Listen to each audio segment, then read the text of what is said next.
Dents and scratches putting a dent in your day? Introducing Roger Steen Crash Repairs Adelaide, your trusted solution for automotive woes. With over 2 decades of expertise, Roger Steen Crash Repairs guarantees top-notch service, restoring your vehicle to its former glory in no time. From minor dings to major collisions, our skilled technicians handle it all with precision and care, using state-of-the-art equipment and techniques. Roger Steen Crash Repairs saved my car. It looks brand new. Fast, friendly and reliable. I wouldn't trust anyone else with my vehicle. Don't let accidents slow you down. Visit Roger Steen Crash Repairs Adelaide at 14 Penner Avenue, Glynde for quality service you can count on. And here's a special offer just for our listeners. Mention this podcast and receive a $100 discount on your repair. Roger Steen Crash Repairs Adelaide. Excellence in every repair. Past players, past legends, past legends.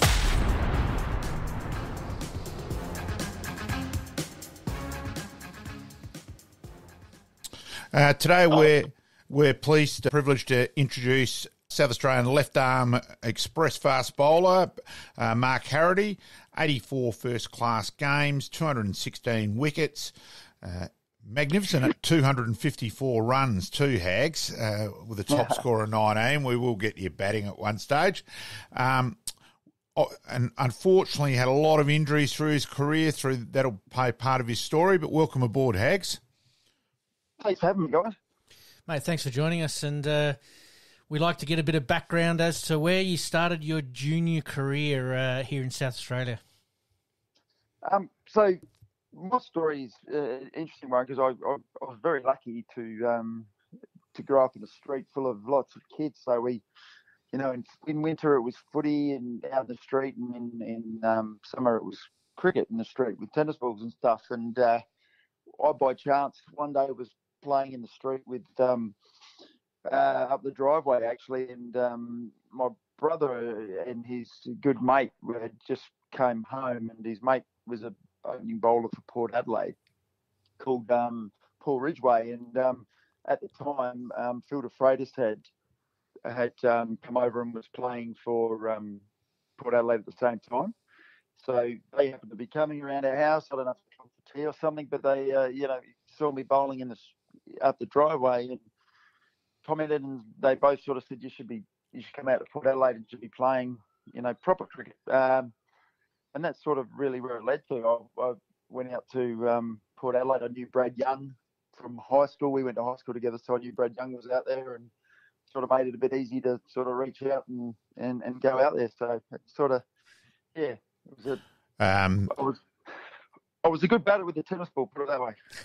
Hags, David Curtin was playing with Port Adelaide at exactly at that same time, and he did say, playing with Daffy, that in the shower after the game he'd never felt so inadequate in his life. So yes, there as well with Daffy. Yep. You mentioned obviously playing a bit of cricket in the street there, and it sounds like Phil de Freitas was instrumental in sort of leaning you a little bit towards cricket, because I believe footy was also on the radar.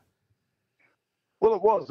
I loved playing footy, and I played junior footy at Port Adelaide and at Port Districts. That was my local club, and it was sort of, I guess, I was lucky enough to get picked one year in the state 17s, and then by the time we got to the state, I got into the state 19s the following year. I rolled my ankle in the football season playing football, and it really ruined my carnival, to be honest. I sort of was on one leg and didn't have a great carnival, and I was a bit frustrated, which I don't know if that's what made me choose in the end or what. But I guess the other thing is I've got 2 older brothers, and they're both very good footballers, and so they didn't go as far as I thought they might with their football, and I just a choice to do something different too. Like, I loved cricket as much as I loved football, so just, I guess, a decision to do something different. I've no history really of cricket in my family, so yeah. I think it's a fair point too, Hags, in terms of your brothers. I thought Brett should have definitely gone further in his footy than what he did. So yeah. Have have to get it out of the way. Who do you support? No, he's on the dark side. He's on the dark He's side. on the dark side. Definitely the dark side, yeah. Yes, no, there was never any doubt that Hags was going to be a Port supporter. I thought that might be the case, hence the reason why I asked. Well, funny enough, I did grow up with a father who voted for Sturt, and most of my youngest memories are going Gunley Oval, and my oldest brother would put his duff coat on with Rick Davies on the back and sit down one end of the ground, and Brett and I would sit with Dad watching Sturt, and Peter Motley was my first real hero. Watching football, and I still walk past and see him today every now and then down Glenelg, and in awe of, he was probably as my first football hero, as he was my first probably cricket hero growing up, watching cricket. Yeah, no, well, as we know, I've always used a line that he reminded me of Barry Robber, and you can't praise anyone more than that. And, we'll never know how far he would have gone. He certainly would have been an all-time great. I agree. Yeah. Totally agree. Hags, and then, so going on to make your Shield debut against WA at beautiful Adelaide Oval, and that go through that experience there, Hags.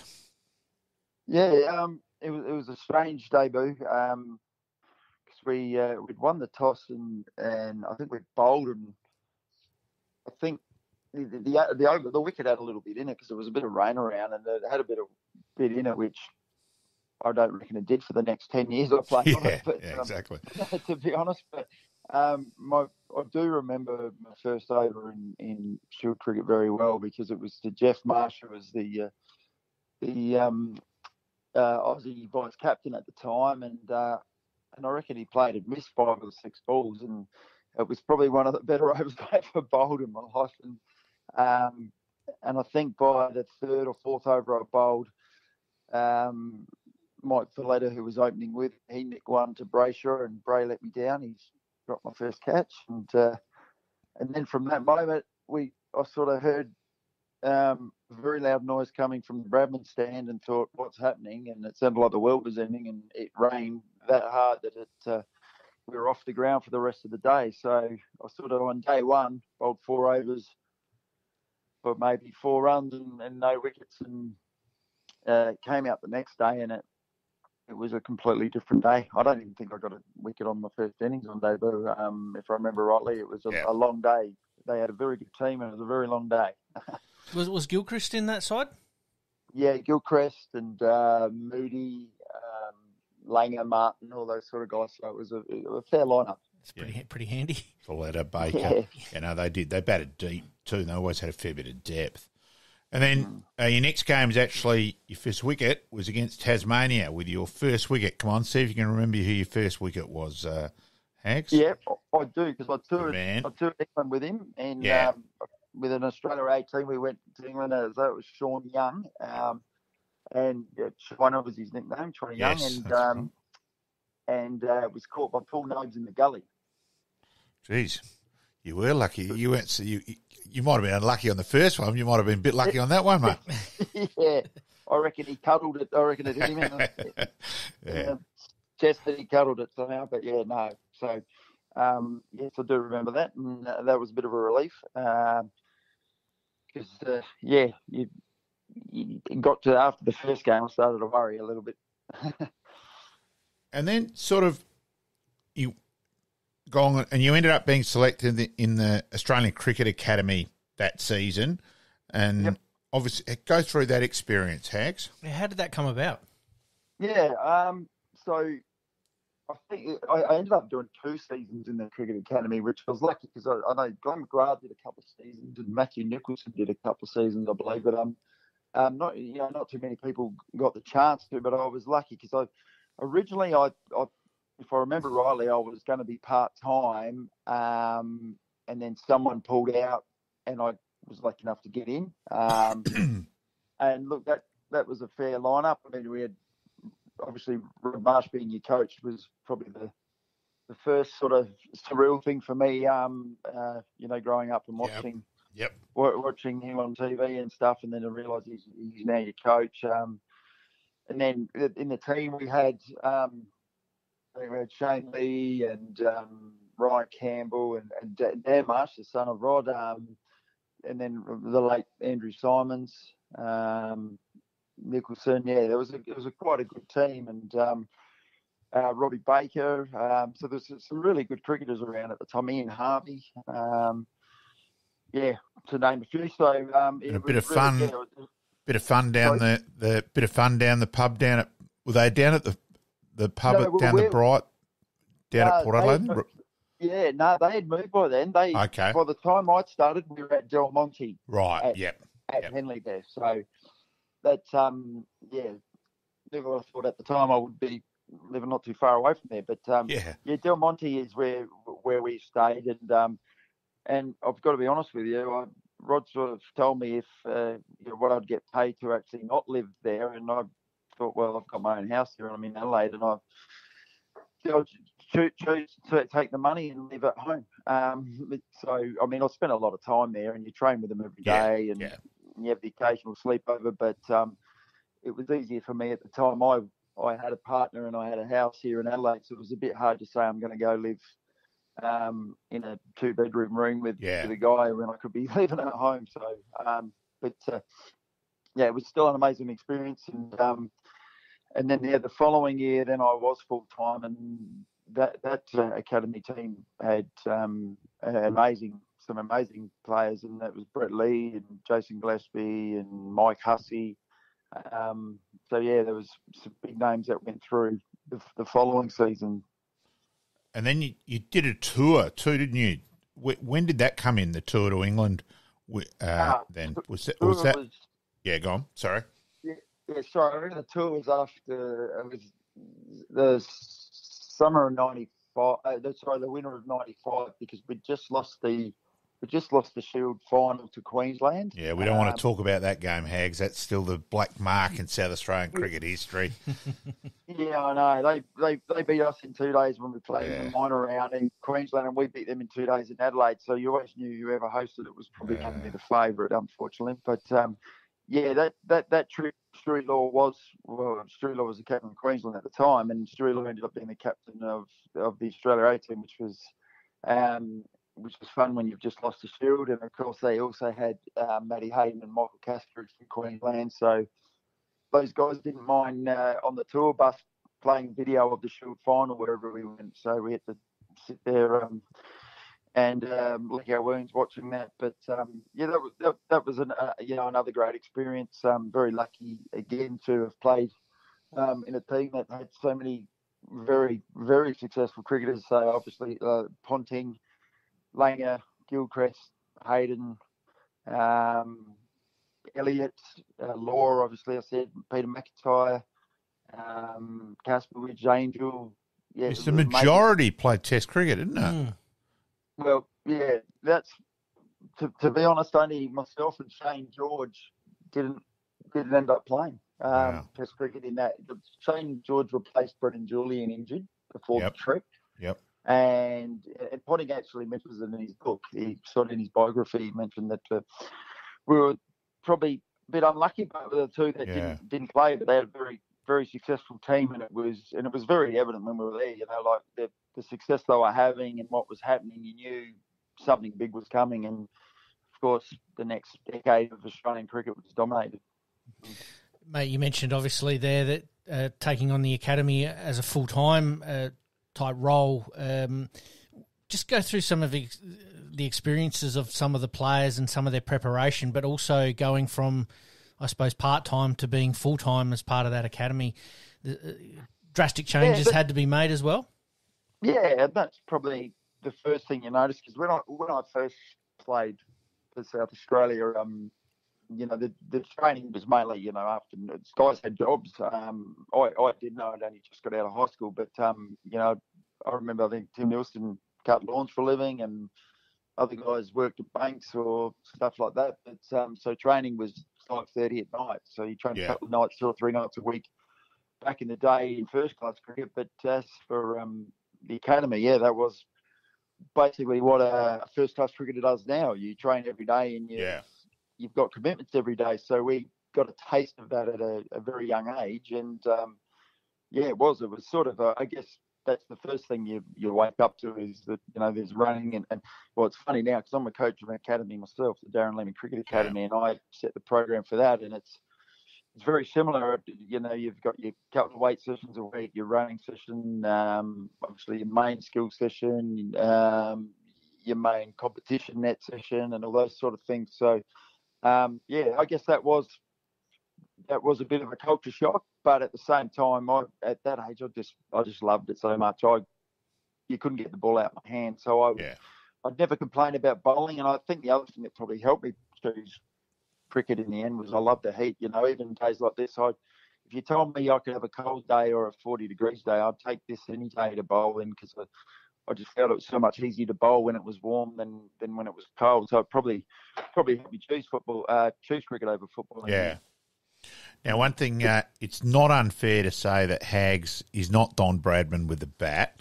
There was a game against Tasmania, and we only needed a few runs for first innings points. And Hags has gone for a leg glance to get the winning run on the first innings. Yes. The ball went straight off the back of his bat to where the keeper would have been in Mark Atkinson if he'd stayed there. He'd obviously started to go down the leg side for Hags leg glancing. And, so beautifully placed Hags off the back of the bat to get first innings points that day. Yeah, very hard to repeat that shot. Very hard to coach it. You've got a very good memory too. Yes, I think the only thing Sir Donald Bradman and I shared was a locker. I actually was lucky enough to sit on his locker back in the original change rooms. The names were on the lockers. And I don't know how it happened, but I ended up sitting on his locker, and I thought, well, there you go. You could have, South Australia's best ever, Australia's best ever cricketer, and probably South Australia, Australia's worst ever batsman in the same locker. Oh, you certainly wear that one, Hags. You can, and that. So, yeah. So, in terms of injuries throughout your career, Hags, go through some of those and just the acute frustration, because there are a couple of times where it looked like Australian selection may be a possibility, and then injuries intervened. Yeah, look, it's I guess the strange thing for me was that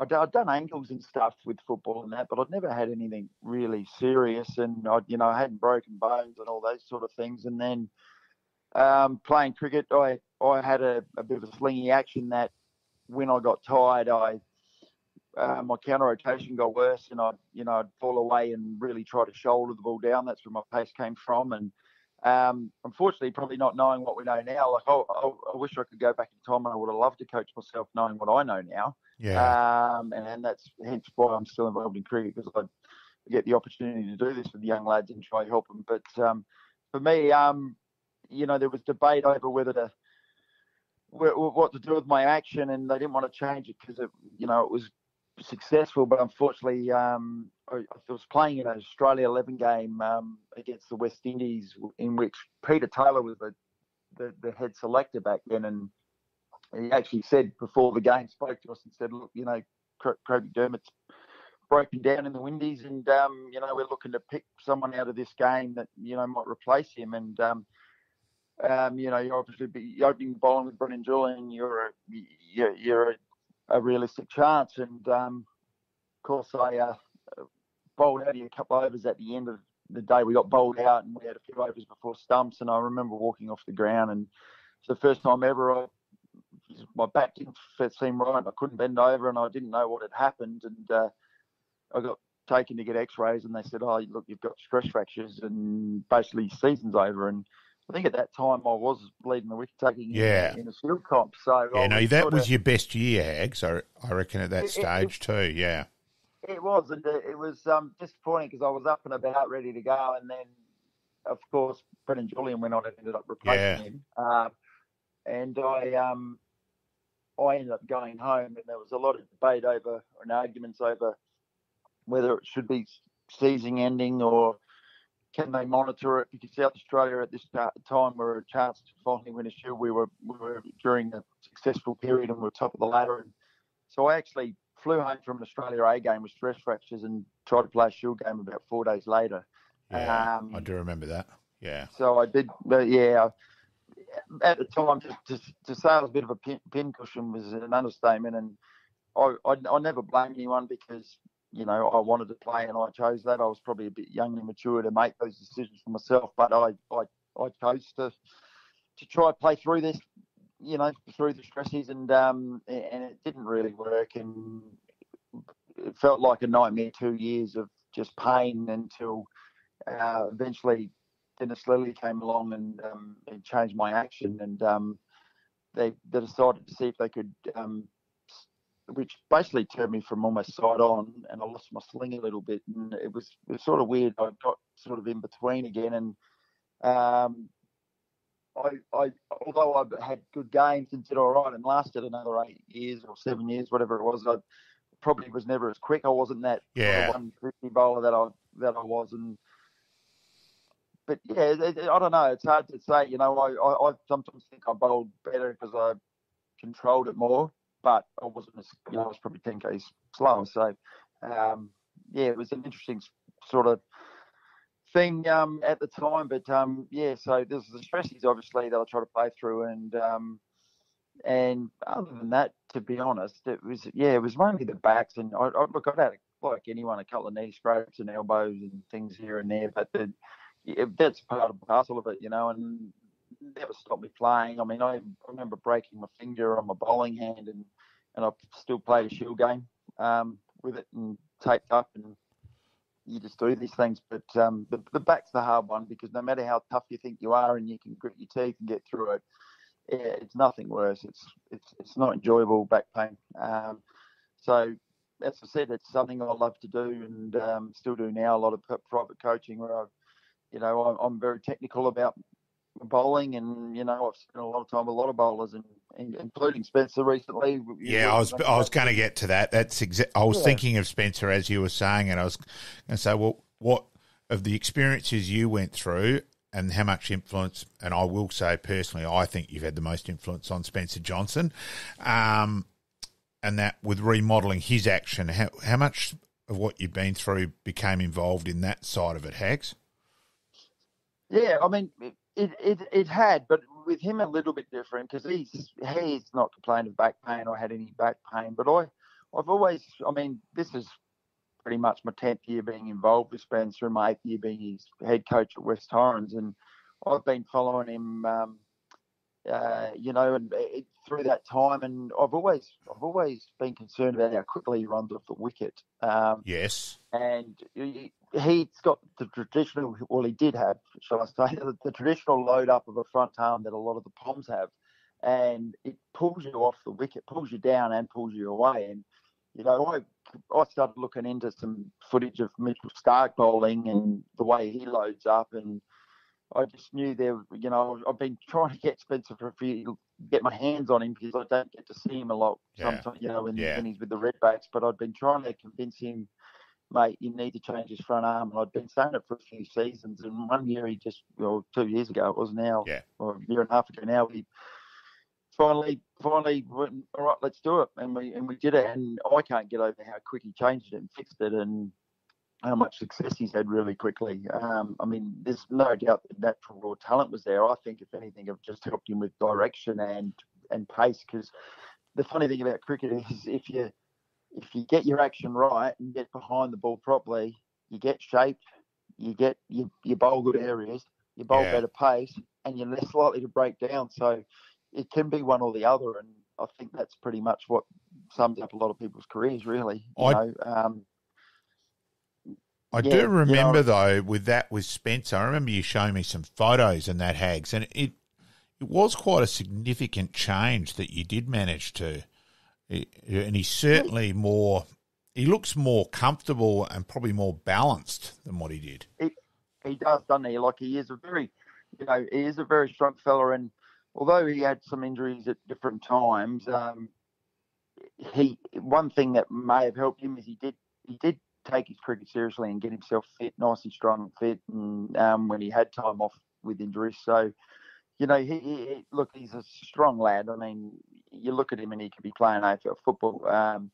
He's, and he's an athlete in the field.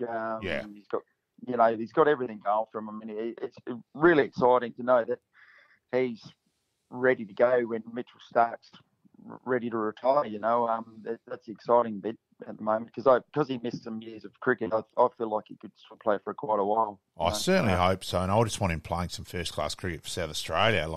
We haven't seen him this year again because he did the hammy, and then he's just come back now, and effectively just coming back for Brisbane now. And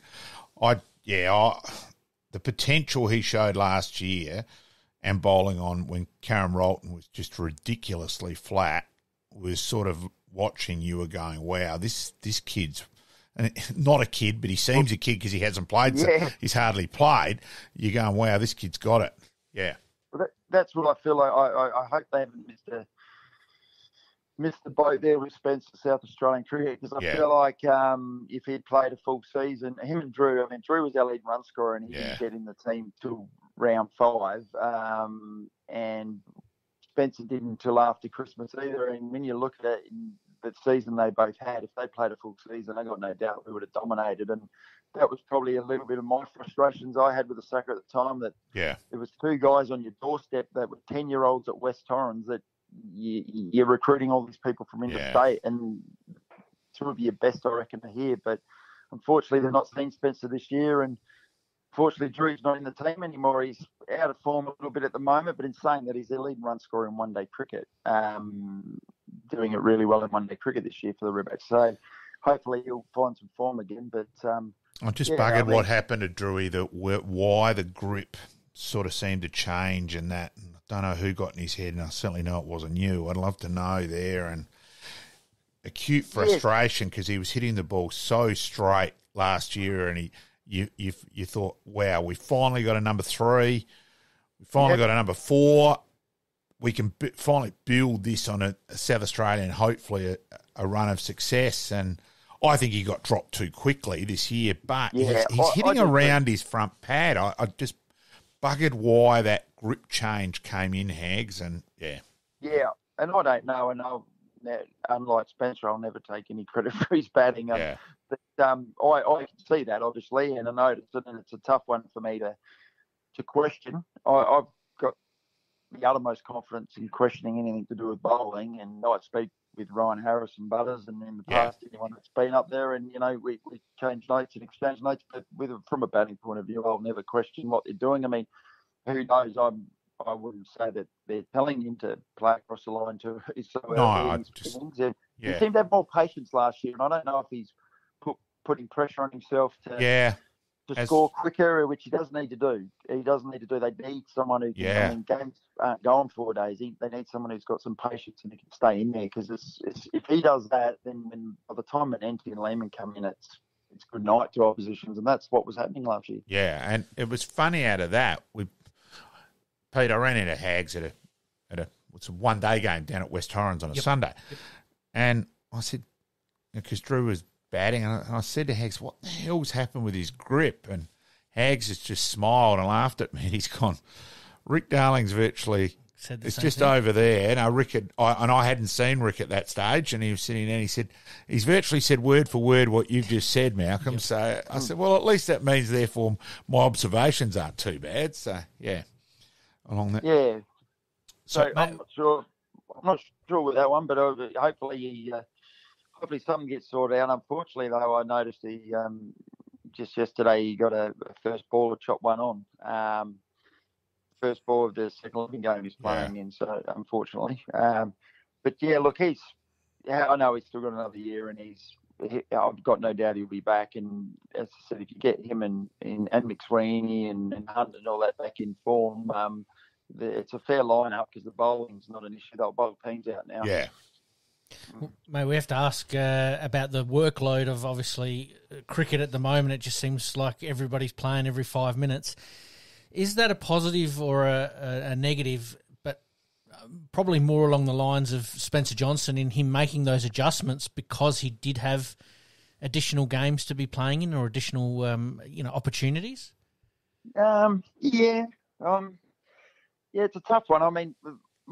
My biggest criticism is the scheduling. I don't mind how much cricket they play at times, but I don't know how they'll ever fix it. But I don't like how someone within the test team who's never opened becomes an opener because all the candidates to be the opener for Australia are all playing Big Bash cricket. Yeah, And the that's what I schedule. feel Yeah, happened. it's ridiculous, isn't it? That seems ridiculous to me, but good luck telling the Big Bash to move over Christmas, and good luck telling Melbourne you can't have the Boxing Day test. So I don't know how they're ever going to fix that one, but I just don't like that. And another great example is, and I'll throw this one out there, Spencer's now spent the last 10 or more months playing a game where you bowl maximum of 4 overs. Yeah. And he got picked for Australia, and unfortunately he did his hamstring in his debut in the one-day game for Australia and bowled 8 overs. So he once bowled 8 overs, didn't get through it. Now, what happens now, I know this weekend he comes back and Glenelg West Torrens play each other at Adelaide Oval on Sunday night in the grand final, and there's talk that everyone will play. So they're going to have, I think there's going to be over 12 first-class cricketers in the game, which is sensational. But then what do they do? Because how's Spencer going to be ready to play Shield cricket? Yeah. You know what I mean? Like, how's he going to bowl 20 overs in a day when he's not bowled more than 4 in a day? And I mean, look, off the field, he'll have to start maybe working on his workloads, but he's also probably getting ready for an IPL as well. Yeah. In April. And that's where the structure's all over the place. It just doesn't seem right, does it? No. Liking this podcast? Please like, rate, and subscribe.